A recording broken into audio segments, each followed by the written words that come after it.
Hi, welcome to உசை நாட்டு கலாட்டா. இன்னைக்கு வீடியோவில் என்ன பார்க்க போகிறீங்கன்னா, மழைக்காலத்துக்கு இதமாக இருக்கிற ஒரு வாழைத்தண்டு சூப்பு தான் பார்க்க போகிறீங்க. வாங்க, ரொம்ப இதை ஈஸியாக நம்ம செய்யலாம். அதுக்கு தேவையான பொருட்கள்: வாழைத்தண்டு 1, சின்ன வெங்காயம் 10,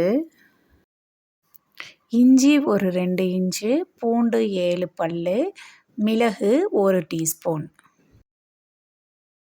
கரம் மசாலா அரை டீஸ்பூன், சீரகத்தூள் 1 டீஸ்பூன், மஞ்சள் தூள் 1/4 டீஸ்பூன், உப்பு தேவைக்கு, மிளகுத்தூள் காரத்திற்கேற்ப, வெட்டின கொத்தமல்லி இலை கொஞ்சம், தண்ணீர் 2 கப். வாங்க, ஃபஸ்ட்டு வாழைத்தண்டை எப்படி நம்ம அரியலாங்கிறத பார்ப்போம். அதுக்கு ஃபஸ்ட்டு வெளியே உள்ள இந்த அவுட்டர் லேயரை நல்லா நாராக உரிச்சிக்கிறங்க. உரிச்சிட்டா இப்படி வரும் நம்மளுக்கு. இந்த தண்டை இப்போ நம்ம வட்டமாக வெட்டிக்கிற போகிறோம். ஃபஸ்ட்டு வட்டமாக வெட்ட சொல்ல இப்படி நாராக கையில் சுற்றும், கத்தியில் சுற்றும். அதை எடுத்து போட்டுருங்க. எடுத்துட்டு இந்த சர்க்கிளை ஃபுல்லாக நம்ம நீட்டமாக ஃபஸ்ட்டு வெட்டிட்டு, அதுக்கப்புறம் குட்டி கட்டமாக வெட்டிக்கிறங்க. ஒரு 1/2 சென்டிமீட்டர் கட்டம் இருந்தால் போதும்.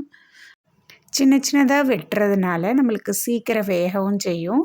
நம்ம லாஸ்ட்டாக கொஞ்சம் அலங்கரிக்காண்டி எடுத்து வைக்க சொல்ல, வாயில் வர சொல்லையும் நல்லாயிருக்கும் சாப்பிட சொல்ல. இந்த வீடியோ பிடிச்சிருந்தா லைக் பண்ணுங்க, ஷேர் பண்ணுங்க, கமெண்ட் பண்ணுங்க, சப்ஸ்கிரைப் பண்ணுங்க. வாழைத்தண்டில் அதிக நார்ச்சத்து உள்ளது. இது செரிமானத்துக்கு நல்லா உதவும். பாருங்கள், இப்படி நல்லா நம்ம பொடுசாக அரைஞ்சிக்கிறலாம். நான் இங்கே முழு வாழைத்தண்டை இப்படி நல்லா பொடுசாக அரைஞ்சி வச்சுருக்கேன். பாருங்கள், வாழைத்தண்டு உடலில் உள்ள நச்சுகளை நீக்க உதவுது.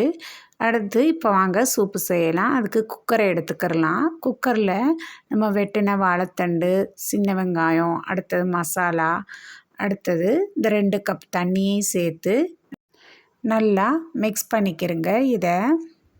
இந்த சூப்பு 1 கப்பு நம்ம குடித்தாவே நல்ல ஒரு வயிறு நிறைஞ்ச ஃபீல் கிடைக்கும்.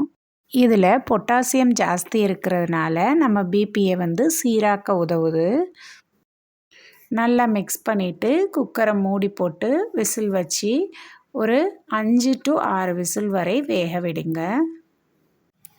நல்லா ஆறியதும் இதை திறந்து பார்த்தீங்கன்னா இப்படி இருக்கும். இதில் கொஞ்சம் ஒரு ஸ்கூப் எடுத்து நம்ம தனியாக வச்சுக்கிடலாம். அடுத்து இதை ஒரு மிக்ஸி ஜாரில் நம்ம மாற்றிட்டு இதை நல்லா நம்ம அரைக்க போகிறோம். வாசனை நல்லா கமகமண்டு இருந்துச்சு. இப்போ பாருங்கள், நான் இந்த அரைச்சிட்டு வந்துட்டேன். பாருங்கள், இந்தளவுக்கு நம்ம வலுவலுன்னு அரைச்சிக்கிறணும். நல்லா நைஸாக இப்படியே அரைச்சி எடுத்துக்கிறோங்க.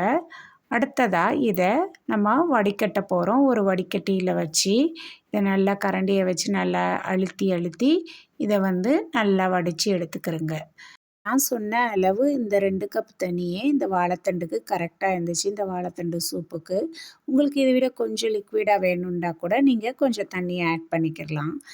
இப்படி வடித்து வச்ச அதில் எடுத்து வச்சிருக்கு இந்த வாழைத்தண்டு க்யூப்ஸை சேர்த்துட்டு நம்ம அடுத்ததாக உப்பும் மிளகுத்தூளும் நம்ம தேவைக்கேற்ப சேர்த்துக்கிடலாம். மிளகுத்தூள் பார்த்து ஆட் பண்ணிக்கிறோங்க. ஏற்கனவே நம்ம முழு மிளகு சேர்த்து அரைச்சிருக்கோம். காரத்துக்கேற்ப நம்ம மிளகுத்தூள் ஆட் பண்ணிக்கிடலாம். அதிக சத்துள்ள இந்த மருத்துவ குணமுள்ள இந்த வாழைத்தண்டு சூப்பை கண்டிப்பாக நீங்களும் ட்ரை பண்ணி பாருங்கள். வாழைத்தண்டு சூப் டேஸ்ட் ரொம்ப அருமையாக இருந்துச்சு. இந்த சூப்பை கண்டிப்பாக நீங்களும் ட்ரை பண்ணி பாருங்கள். மறக்காமல் சப்ஸ்கிரைப் பண்ணிடுங்க.